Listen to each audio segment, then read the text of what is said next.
Robert Mason had been riding motorcycles for 30 years, and the rumble of his Harley beneath him still felt like freedom, and in all those years on the road, he had learned that people rarely looked past the leather jacket and the gray beard threaded through with white, and that was fine with him, because he knew who he was, and at 62 years old, he had stopped worrying about what others thought.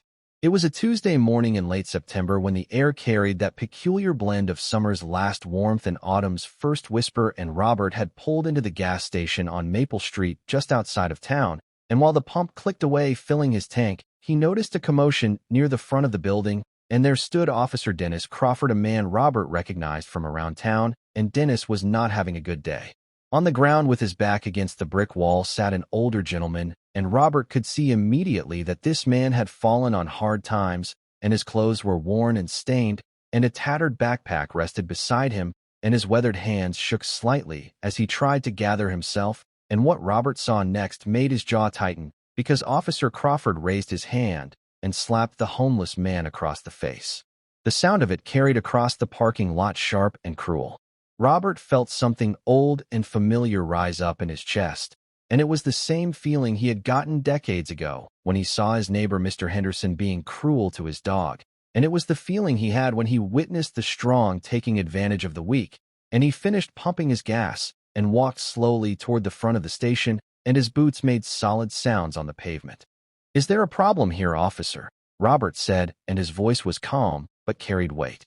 Officer Crawford turned and looked Robert up and down, and there was annoyance in his eyes, and perhaps a flicker of something else, and "No problem," he said, "just moving along a vagrant, and this is police business."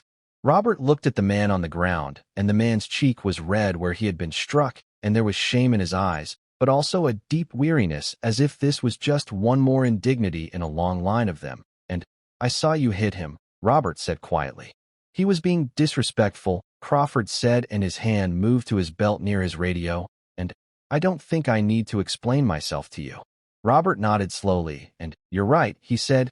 "You don't need to explain it to me, but you might need to explain it to your supervisor, and I've got it all on my phone here." And he held up his cell phone, and in truth he hadn't been recording, but Crawford didn't know that. The officer's face changed then, and color rose in his cheeks, and "You're interfering with police business," he said, but there was uncertainty now.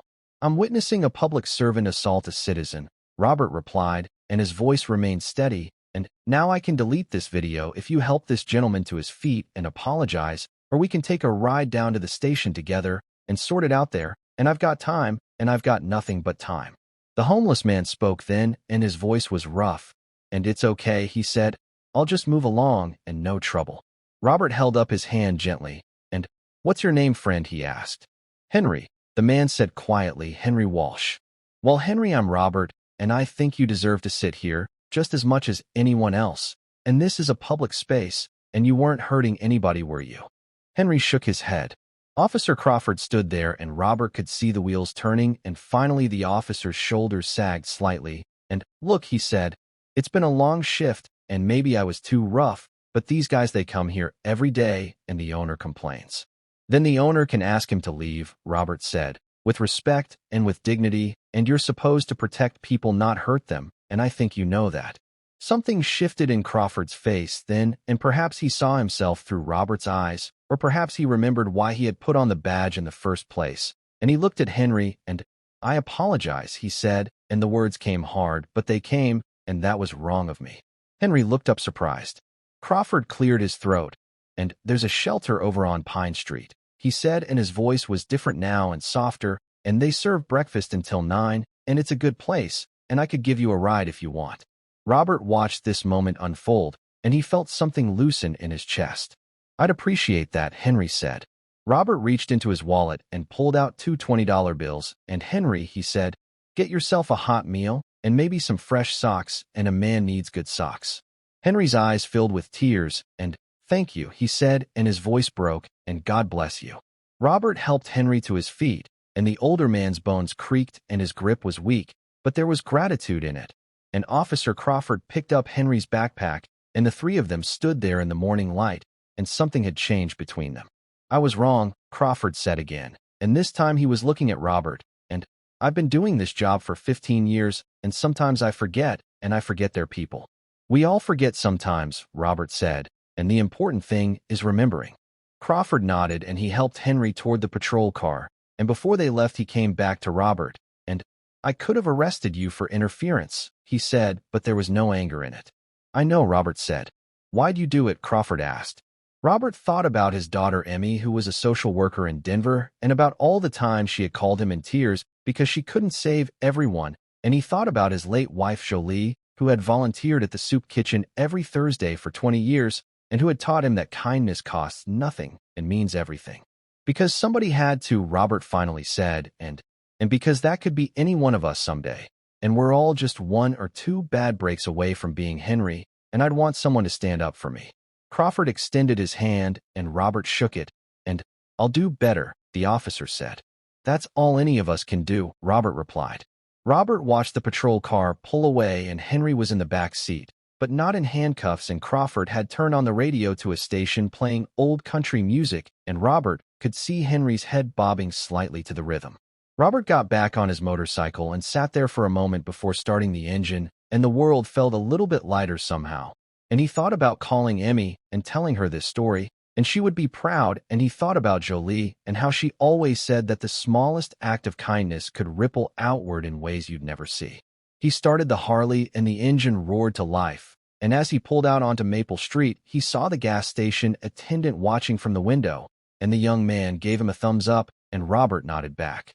The road stretched out before him, and the autumn air smelled of wood smoke and possibility, and Robert Mason rode on knowing that he had done what his heart told him was right, and knowing that sometimes that's all a person can do, and sometimes that's enough. 3 weeks later, Robert stopped at the same gas station, and the same attendant was working, and, "Hey," the young man called out, "and you remember that homeless guy and the cop?" Robert nodded. "The cop came back," the attendant said, "and he brought that Henry guy and got him connected with some services, and he's in a program now and getting help, and the cop said it was because of you." Robert felt warmth spread through his chest, and, "It wasn't because of me," he said, "and it was because Crawford chose to be better." Still, the attendant said, "and it was something, and you standing up like that." Robert filled his tank, and as he prepared to leave, the attendant called out again, "And my name's David," he said, and I just wanted you to know, and when I saw what you did that day, and I decided I want to be someone who stands up too." Robert smiled, and, "That's good, David," he said, "and the world needs more people willing to stand." As Robert rode home that afternoon, the sun was warm on his back, and he thought about Henry and Crawford and young David at the gas station, and he thought about how one moment can change the direction of things, and how kindness is not weakness, but the hardest kind of strength. And he thought about all the people out there who were struggling and invisible and forgotten, and he said a quiet prayer that someone would stand for them too, and that the world might slowly and steadily become a gentler place. Because at 62, Robert Mason knew that life was short and precious, and that in the end the only things that mattered were the connections we made and the kindness we showed and the courage we summoned when no one was watching. And that was enough, and that was everything.